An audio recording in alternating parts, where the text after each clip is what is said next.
ओम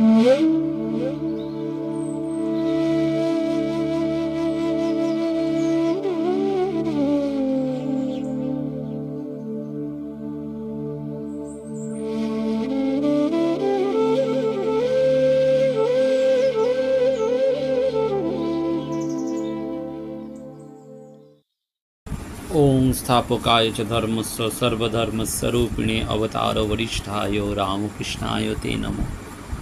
नमस्कार। श्री श्री ठाकुर, श्री श्री मा एवं स्वामीजी महाराज के भुलुंठित प्रणाम जानिए আমরা আজকে ভক্তিযোগের বিঘ্ন 5টি সূত্রের আলোকে স্মরণ করব। শ্রীরামকৃষ্ণ ভক্তি সূত্র নামে একটি অসাধারণ গ্রন্থ রয়েছে, যার সংকলক এবং ব্যাখ্যাকার পূজনীয় স্বামী জ্যোতিষানন্দজি মহারাজ, এবং এই অসাধারণ বইটি পেলিকান প্রেস থেকে প্রকাশিত হয়েছিল, এবং সেই গ্রন্থের আলোকেই আমরা আজকে এই ভক্তিযোগের বিঘ্নের কথা স্মরণ মনন করব।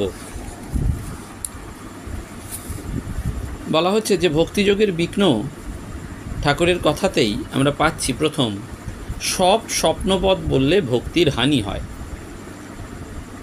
অর্থাৎ ঠাকুরের কথা যেটি, যে সমস্ত সাকার সাধনা সোজা, নিরাকার সাধনা, জ্ঞানযোগের সাধনা ভক্তদের কাছে বলতে নেই। অনেক কষ্টে হয়তো একটু ভক্তি হচ্ছে, কিন্তু এসব বললে সব হানি হয়ে যায়।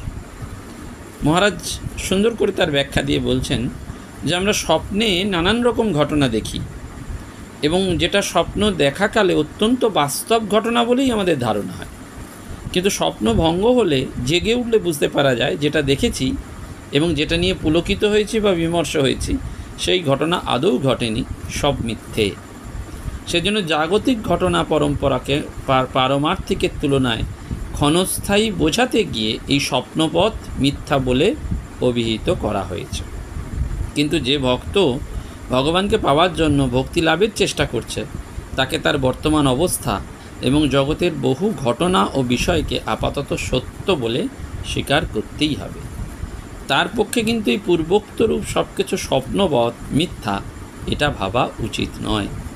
ভগবানের লীলা সেটা স্বপ্নবৎ মিথ্যা বলে ভাবলে ভক্তের ভক্তি তো নষ্ট হয়, আবার ভগবানকেও অস্বীকার করা যায়। তাহলে প্রথম সূত্র, সব স্বপ্নবৎ বললে কিন্তু ভক্তির হানি হয়। দ্বিতীয়, যারা সিদ্ধাই অর্থাৎ নানা রকম শক্তি চায়, ঈশ্বরের শুদ্ধা ভক্তি হওয়া এইসব লোকের ভারী কঠিন। ভগবান শ্রীরামকৃষ্ণদেব বলছেন, যারা সিদ্ধাই অর্থাৎ নানান রকম শক্তি চায় তারাও হালকা থাক। যেমন গঙ্গা হেঁটে পার হয়ে যাব এই শক্তি, অন্য দেশে একজন কি কথা বলছে সেইটা বলতে পারা, এও আর এক শক্তি। যারা হীন বুদ্ধি তারা এরকম সিদ্ধাই চায়। ব্যায়াম ভালো করা, মকদ্দমা জেতানো, জলে হেঁটে চলে যাওয়া, এইসব। যারা শুদ্ধ ভক্ত তারা ঈশ্বরের পাদপদ্ম ছাড়া আর কিছুই চায় না। যাদের একটু সিদ্ধাই থাকে তাদের প্রতিষ্ঠা, লোকমান্য এইসব হয়।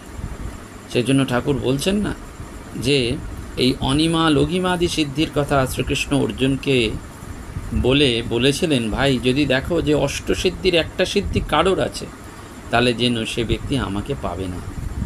কেননা সিদ্ধি থাকলেই অহংকার আসবে। ওই অষ্টসিদ্ধির অর্থাৎ সিদ্ধায়ের দ্বারা বেশ শক্তি, বল, টাকা এসব হতে পারে, কিন্তু ঈশ্বরকে লাভ হয় না।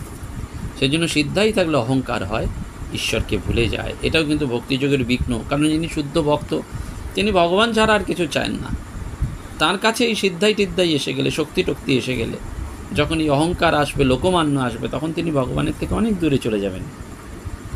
অর্থাৎ সিদ্ধাইতে স্বামী জ্যোতিষানন্দজি বলছেন যে সিদ্ধাইতে আমি বোধ, অহংকার, অভিমান বৃদ্ধি পায় এবং সেটা বদ্ধ জীবের মতনই হয়ে যায়। সিদ্ধাই মানে কতগুলো বিশেষ ক্ষমতা বা শক্তি, যেটা সকলের থাকে না। শক্তি এই মায়ারই সৃষ্টি, সেই জন্য শক্তি বিশিষ্ট হওয়া মানেই মায়ার রাজ্যে আবদ্ধ থাকা, অর্থাৎ ঈশ্বরকে ভুলে যাওয়া। সেজন্য ওই বলছেন যে সিদ্ধাইতে যেহেতু এই বদ্ধজীবের মতন হয়ে যায়, সুতরাং ব্যক্তির ভগবান লাভের ইচ্ছা জাগলেও সিদ্ধায়ের প্রতি আসক্তি সম্পূর্ণরূপে ত্যাগ করতে পারা খুব কঠিন হয়ে যায়। সেজন্য আসক্তি নাশ হলে তবেই ভক্তির উন্মেষ হয়। তৃতীয় সূত্র, অসতের সঙ্গ ভালো না, তাদের কাছ থেকে তফাৎ থাকতে হয়, গা বাঁচিয়ে চলতে হয়। অসৎ বলতে যারা ধর্মপথে চলে না, সমাজের নীতি শৃঙ্খলা স্বীকার করে না, আপন শক্তি এবং বুদ্ধিতে সব কিছুকে অধিকার করে, ভোগ করতে ব্যস্ত হয়, ইন্দ্রিয় পরায়ণ তারা। এবং তারা কিন্তু নিজের স্বার্থ সিদ্ধির জন্য ভালো মন্দ যে কোনো উপায় অবলম্বন করতে কখনো দ্বিধা করে না, এবং ভগবানকে ভুলিয়ে কুপথেও অপরকে নিয়ে যায়, নিজেও চলে। এমন ব্যক্তি থেকে দূরে সরে না থাকলে তাদের এই চমকপ্রদ এবং বিহ্বলকারী প্রভাবে দুর্বল মনযুক্ত ব্যক্তি সহজেই ভগবানকে ভুলে কেবলমাত্র ইন্দ্রিয় গ্রাহ্য বস্তু লাভের জন্য জীবন পাত করতে তৎপর হয়। এই জন্য এইসব অসৎ লোকেদের থেকে দূরে থাকতে হয়, নিকটে যেতে নেই। যেমন দুর্গন্ধ বস্তু গায়ে মাখলে দেহ মন দুর্গন্ধই হয়, এবং দুর্গন্ধের নিকটে থাকলেও ওই গন্ধ নাকে আসে, ঠিক সেই রকম। সেই জন্য ঠাকুর বলতেন গা বাঁচিয়ে চলতে হয়, অর্থাৎ কৌশল করে থাকতে হয়, নয়তো ভগবানের ভুলে যাওয়া এবং ভক্তির হানি হয়। এটিও বলছেন ভক্তিযোগের বিঘ্ন। চতুর্থ সূত্র, বৃথা তর্ক বিচার করলে বস্তু লাভ হয় না। ভগবান শ্রীরামকৃষ্ণদেব বলছেন বৃথা তর্ক বিচার করবে না, তবে সদাসৎ বিচার করবে, কোনটা নিত্য কোনটা অনিত্য। যেমন কাম ক্রোধাদি বা শোকের সময় বেশি বিচার করা ভালো নয়। আগে ঈশ্বর তারপর জগৎ, তাকে লাভ করলে তার জগতের বিষয়ও জানা যায়। পূজনীয় স্বামী জ্যোতিষানন্দজি বলছেন ধর্মশাস্ত্রে তর্ক বিচার করবার আদেশ দেওয়া আছে, কারণ এতে বিচার্য বিষয় সম্পর্কে প্রকৃত ধারণা হয়। ঠাকুরও বলছেন ভক্তদের যে বিনা বিচারে কোনো কিছু বিশ্বাস বা মেনে নেওয়া উচিত নয়। কিন্তু একথা মনে রাখতে হবে, তর্ক করা মানে নানান রকম প্রশ্ন করে বক্তব্য বিষয় সম্পর্কে স্পষ্ট জ্ঞান অর্জন করা। শাস্ত্রে এই তর্ক বিচারকে বিশেষ করে আধ্যাত্মিক জগতে প্রাধান্য দেওয়া হয়েছে, কিন্তু বৃথা তর্ক বিচার বর্জন করতে বলা হয়েছে। বৃথা মানে উত্তর প্রদানকারীর কোনো যুক্তি বা উদাহরণকে স্বীকার না করা, অর্থাৎ কোনো মীমাংসায় পৌঁছতে ইচ্ছুক না হওয়া, অযথার্থ যুক্তির অবতারণা করে চলা, অপ্রয়োজনীয় বিষয় এবং শব্দের ওপর বেশি জোর দিয়ে সেটা প্রতিষ্ঠার জন্য তৎপর হওয়াকে বৃথা তর্ক বলা হয়েছে। যেমন ভগবান কি করতে পারেন আর কি করতে পারেন না এই বিচারে ব্যস্ত থাকা, ভগবান কেন এরকম করলেন, ওরকম ব্যবস্থা করলেন না কেন, এই নিয়ে অযথা তর্ক বিচারে ব্যস্ত থাকাকে বলা হচ্ছে বৃথা তর্ক বিচার। ঠাকুর সেই জন্য সুস্পষ্ট রূপে বলে দিলেন যে এইরূপ তর্ক বিচারের ফলে কখনোই বস্তু লাভ হয় না, অর্থাৎ ভগবানে ভক্তি জাগে না। শাস্ত্র কথিত তর্ক বিচারের ফলে নিজের সন্দেহের নিরসন হয় এবং বস্তু লাভে আগ্রহ জাগে, কিন্তু বৃথা তর্ক বা বিচারে কখনোই সন্দেহ দূর হয় না, বরঞ্চ বৃদ্ধি পায়। সেই জন্য ভক্তের পক্ষে এই বৃথা তর্ক বিচার একান্তভাবে বর্জনীয়। আর পঞ্চম সূত্র, অহংকারের লেশ থাকলে ভগবানকে পাওয়া যায় না। ঠাকুরের কথা, অহংকারে ঈশ্বর লাভ হয় না। অহংকার কিরূপ জানো? যেন উঁচু ঢিপি, বৃষ্টির জল জমে না, গড়িয়ে যায়। একটু আসক্তি থাকলে তাকে পাওয়া যায় না। সুতোর ভেতর একটু আঁচ থাকলে ছুঁচের ভিতর যাবে না। অহংকার তমগুণ থেকে, অজ্ঞান থেকে উৎপন্ন হয়। এই অহংকার আড়ালে আছে বলে ঈশ্বরকে দেখা যায় না। আমি এত বড় লোক, আমি অমুক, এসব অহংকার না গেলে তাকে পাওয়া যায় না। আমি ঢিপিকে ভক্তির জলে ভিজিয়ে একেবারে সমভূমি করে ফেলো। অহংকার ত্যাগ করে তার শরণাগত হও। আমি কর্তা এই বোধ থাকলে ঈশ্বর দর্শন হবে না। ঠাকুর বলছেন সুন্দর করে, ঈশ্বরের বাড়ির দরজার সামনে এই অহংকার রূপ গাছের গুঁড়ি পড়ে আছে। এই গুঁড়ি উল্লঙ্ঘন না করলে তার ঘরে প্রবেশ করা যাবে না। মহারাজের ব্যাখ্যা কি না, অহংকার মানে কেন? এই অহংকারটা আসছে কোথা থেকে? কাঁচা আমি। সেটাই তো মানুষকে সংসারে বদ্ধ করছে। সে ভাবছে আমি মানুষ, আমার নানান প্রকার ক্ষমতা আছে, আমার জাতি কুল মর্যাদা আছে, আমার কর্তব্যবোধ আছে, ইত্যাদি ইত্যাদি। আমার ধনসম্পদ আছে, বিদ্যাবল আছে, লোকবল আছে, এবং এর জন্যই এইরকম অহংকারযুক্ত ব্যক্তির অন্তর এই দর্প, ক্রোধ ইত্যাদিতে পূর্ণ থাকে। তাদের তখন ভগবানের শরণাগত হওয়ার প্রবৃত্তি জাগে না। তখন তারা বোঝে এই সমস্যাগুলোর সমাধান করতে হবে। যাদের মনে অহংকার এতটুকু থাকে তাদের ভগবানে কখনোই ভক্তি বিশ্বাস জাগে না।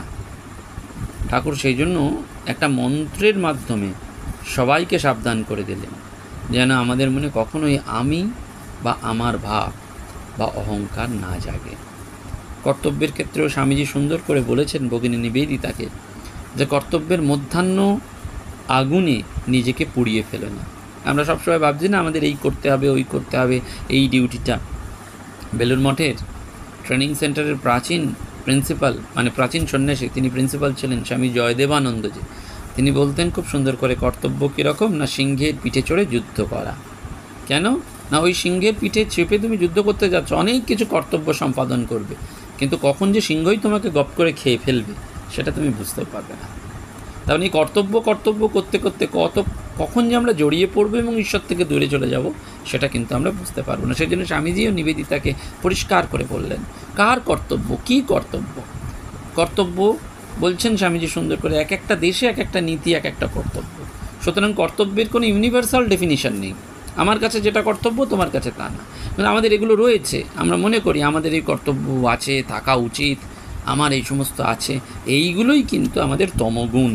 সেইখানে থাকলে এইটি থাকলে কিন্তু ভগবানকে পাওয়া যাবে না। সেই জন্য বলেন আমি ঢিপিকে ভক্তির জলে ভিজিয়ে সমভূমি করে ফেলো। এবং এই অহংকারটি আছে বলেই ঈশ্বর দর্শন হচ্ছে না। ঈশ্বরের বাড়ির দরজার সামনে এই অহংকার রূপ গুঁড়িটি পড়ে রয়েছে। সুতরাং এই যে ভক্তিযোগ, ভক্তি মানে ভগবানকে ভালোবাসা, ভজনা করা, সেই ভক্তিযোগের বিঘ্ন কিন্তু এই 5টি সূত্রে। 1, সব স্বপ্নবৎ বললে ভক্তির হানি হয়। 2, যারা সিদ্ধাই বা নানান রকম শক্তি চায়, ঈশ্বরে শুদ্ধা ভক্তি হওয়া এইসব লোকের বাড়ি কঠিন। 3, অসতের সঙ্গ ভালো নয়, তাদের কাছ থেকে তফাৎ থাকতে হয়, গা বাঁচিয়ে চলতে হয়। 4, বৃথা তর্ক বিচার করলে বস্তু লাভ হয় না। আর 5, অহংকারের লেশ থাকলে ভগবানকে পাওয়া যায় না। এই যে প্রকৃতি অনুসারেও তো ভক্তির ক্লাসিফিকেশন রয়েছে, ভক্তির সত্য, ভক্তির তম, ভক্তির রজ। সেই ভক্তির সত্য সেটা ঈশ্বরই টের পান। সেই রকম ভক্ত গোপনে ভালোবাসে, মশারির ভেতরে ধ্যান করে, কেউ টের পায় না। এই হচ্ছে ভক্তির সত্যগুণ, বিশুদ্ধ সত্য। তার কিন্তু ঈশ্বর দর্শনের আর দেরি নেই।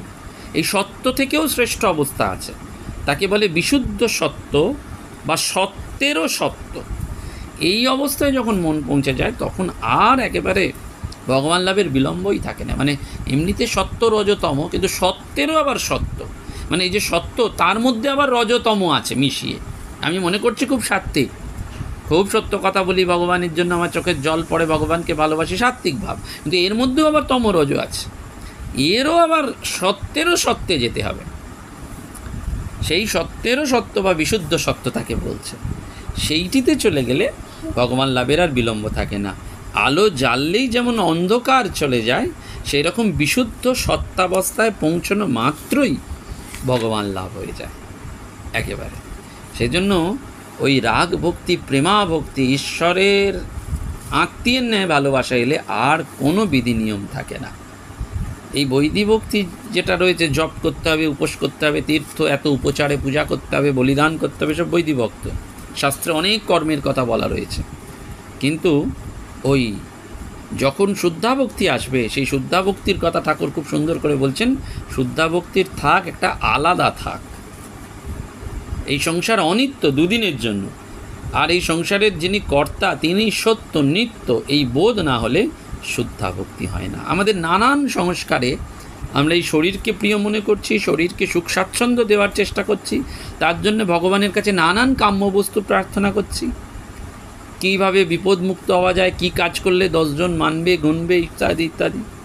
কিন্তু ভগবানের নিকট ব্যাকুল হয়ে বলতে পারছি না যে এই কামনা বাসনা পূর্তি, দেহ সুখ, ধন লাভ, এইসবের কোনো প্রার্থনা নয়। আমরা শুধু হে ভগবান আমি চাই কৃপা করে একবার দেখা দাও, তুমি শুধু একবার দেখা দাও, সেটারই নাম শুদ্ধা ভক্তি। সেই ভক্তি যখন আসবে, সেই ভক্তি যখন পাকা হবে, তখন ভাব হবে, সেই ভাব ঘনীভূত হলে মহাভাব হবে, এবং সর্বশেষে প্রেম হবে। এবং সেই প্রেমের 2টি লক্ষণ খুব সুন্দর করে শ্রীরামকৃষ্ণদেব বলছেন। প্রেমের 2টো লক্ষণ, অর্থাৎ ঈশ্বরকে খুব ভালোবাসা না হলেই প্রেমাভক্তি হয় না। কিন্তু ঈশ্বরের ওপর প্রেম এসছে, ভালোবাসা এসছে, কী করে বুঝবেন? প্রথম, জগৎ ভুল হয়ে যাবে, এত ঈশ্বরের প্রতি ভালোবাসা আসবে যে সব বাহ্য শূন্য হবে। আর 2, নিজের দেহ যে এত প্রিয় জিনিস এর ওপরও মমতা থাকবে না, অর্থাৎ দেহাত্মবোধ চলে যাবে। এই প্রেমা ভক্তিতে 2টি জিনিস থাকে, অহংতা আর মমতা। অর্থাৎ আমি কৃষ্ণকে সেবা না করলে কৃষ্ণের অসুখ হবে, এর নাম অহংতা, এতে ঈশ্বরবোধ থাকে না। আর মমতা হচ্ছে আমার করা, পাছে পায়ে কিছু আঘাত লাগে। গোপীদের এত মমতা, তাই তাদের সূক্ষ্ম শরীর শ্রীকৃষ্ণের চরণতলে থাকত। যশোদা বলতো, তোদের চিন্তামণি কৃষ্ণ জানি না, আমার গোপাল। গোপীরা বলছেন, কোথায় আমাদের প্রাণ বল্লভ, আমার হৃদয় বল্লভ, ঈশ্বর বোধ নেই। এইটি আমাদের বারবার বুঝতে হবে। এই প্রেমাভক্তি, ওই ঠাকুর বললেন এইটির 2টি লক্ষণ। সুতরাং প্রেমাভক্তি হলেই ভগবান লাভ হয়ে যায়। এবং এই প্রেমাভক্তি হচ্ছে ঠিক দড়ির মতন। দড়ি দিয়ে যেমন কোনো বস্তুকে বেঁধে ফেলে রাখা যায়, নিজের আয়ত্তে রাখা যায়, তেমনি প্রেমাভক্তি হলে ভগবানকে একান্ত নিজের করে নিয়ে যাওয়া যায়। একেবারে ভগবান যেন তখন নিজের কন্ট্রোলে এসে গেছেন। এইটি একমাত্র প্রেমাভক্তির দ্বারাই হবে। সেই জন্য এই ঈশ্বরের ভক্তি, এই অহেতুকী ভক্তি, প্রহ্লাদের যেটি ছিল, ঈশ্বরের প্রতি শুদ্ধ নিষ্কাম ভালোবাসা, সেইটি যাতে আমরা চেষ্টা করতে পারি। এবং ওই একটি প্রচলিত কথা আছে, যে সবাইকে সন্তুষ্ট করতে চায় সে কাউকেই সন্তুষ্ট করতে পারে না, কিন্তু যে ভগবানকে সন্তুষ্ট করে সে সকলকে সন্তুষ্ট করতে পারে। অর্থাৎ তস্মিন তুষ্টে জগৎ তুষ্টাম, তাকে যদি ঠিক করতে পারা যায় তাহলে সব তোমার অনুকূলে হবে। আমরা অন্যগুলোকে অনুকূলে করার চেষ্টা করছি, ভগবানকে অনুকূলে আনার চেষ্টা করছি না। সেই জন্য ভক্তি যোগের শ্রেষ্ঠ উপায় এই নিষ্কাম ভক্তি। এবং এই নিষ্কাম ভক্তি খুব কম লোকের হয়। সাধারণ মানুষ ভগবানের ঐশ্বর্যে মুগ্ধ থাকে, কিন্তু ভগবানও তাই, কল্পতরু, তিনি ভক্তের প্রার্থনা অনুযায়ী সেই ঐশ্বর্য দান করেন।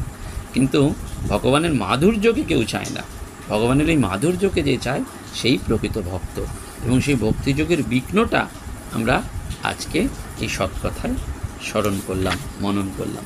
এবং আপনাদের প্রত্যেককে জানিয়ে রাখা, আগামী 11ই জুন শুকচরে, অর্থাৎ শুকচর আপনারা জানেন অত্যন্ত পবিত্র তীর্থস্থান, সেই গঙ্গার পাড়ে রাধা গোবিন্দ জিউ মন্দির। আমি এই মন্দিরের সাথে ওতপ্রোতভাবে জড়িত, আপনাদের অনেককে আগেও বলেছি। সেই রাধা গোবিন্দ জিউ মন্দিরে 11ই জুন স্নানযাত্রার পবিত্র দিনে উৎসব হবে। পরম গুরু স্বামী বিরজানন্দজি মহারাজের জন্মোৎসবকে কেন্দ্র করে, জন্ম আবির্ভাব তিথিকে কেন্দ্র করে উৎসব হবে। এবং রাধাকৃষ্ণজি বা রাধা গোবিন্দজিউর বিশেষ পূজা হবে, হোম হবে এবং সৎপ্রসঙ্গ হবে। সৎপ্রসঙ্গ হবে বেলা 10:30 থেকে। ডক্টর সুস্মিতা ঘোষ এবং আমি দুজনেই থাকব। আপনারা যারা এই মন্দির দর্শন করতে চান, যারা এই মন্দিরে রাধা গোবিন্দজিউর বিগ্রহকে দর্শন করতে চান, প্রণাম করতে চান, তারা ওই দিন আসতে পারেন। শুধু আসার আগে 2রা জুনের মধ্যে কতজন আসতে চাইছেন, প্রসাদ পেতে চাইছেন, এই নাম নথিভুক্তটাই আমার কাছে করতে পারেন হোয়াটসঅ্যাপে বা যোগাযোগ করে যে কোনো দিন রাত্রি 9টার পর। মনে রাখতে হবে 2রা জুনের মধ্যে, কারণ খুব ছোট্ট মন্দির, সীমিত আয়োজনে আমাদের এই উৎসবটি, এই বিশেষ পূজাটি হয়। আপনাদের সকলের কাছে এই তথ্যটুকু জানিয়ে আজকের মতন ভগবানের চরণে এই বাক্য পুষ্পাঞ্জলি নিবেদন করলাম। নমস্কার, ধন্যবাদ। এবং আগামী 31শে মে শনিবার পরম পূজ্যপাত শ্রীমৎ স্বামী গহনানন্দজি মহারাজের একটি স্মারক বক্তৃতা জামাপুকুর শ্রী শ্রী রামকৃষ্ণ সঙ্গে বিকাল 4টে থেকে অনুষ্ঠিত হবে। ওই দিনও আপনারা সকলে আসতে পারেন। জামাপুকুর শ্রী শ্রী রামকৃষ্ণ সংঘ, যেখানে ঠাকুরের পূজিত সেই শিলা নারায়ণ রয়েছেন এবং পূজনীয় মহারাজেরই একান্ত সেবক পূজ্যপাত স্বামী নিষ্ঠানন্দজি মহারাজ, তিনি ওই দিন মহারাজের স্মৃতিচারণা করবেন। আমিও মহারাজের কথা সেদিন স্মরণ মনন করব। আমাদের সমস্ত গুরু ভাই বোনদের জন্য এই আহ্বান রইল। নমস্কার, ধন্যবাদ। প্রাণারাম প্রাণারাম প্রাণারাম প্রাণারাম প্রাণারাম প্রাণারাম, কি যেন লুকানো নামে তাই মিষ্ট এত তব নাম। প্রাণারাম প্রাণারাম প্রাণারাম প্রাণারাম নারায়ণ।